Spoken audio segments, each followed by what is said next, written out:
C'erano dei veicoli che entravano o uscivano da Spresiano ben oltre i 130 km all'ora, più di 10 veicoli al giorno. Alta velocità in Pontebana, una piaga inarrestabile che anche nel fine settimana ha mietuto delle vittime.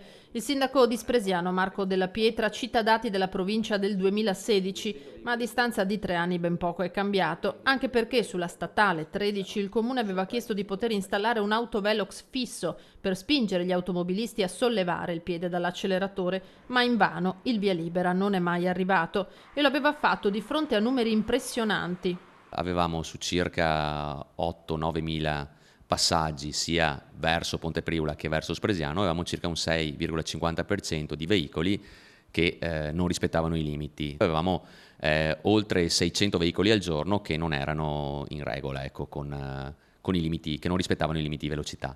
La cronaca delle ultime ore dimostra che il problema è quanto mai attuale. Anche i dati forniti dal T-Red installato al semaforo di Visnadello, sempre sulla Pontebana, testimoniano dell'assoluta noncuranza delle regole del codice della strada da parte degli automobilisti che transitano sulla statale, anche se in pieno centro abitato.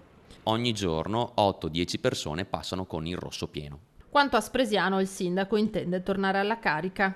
Siamo a richiedere ancora il posizionamento di questo autovelox fisso che sicuramente ridurrebbe di molto queste velocità.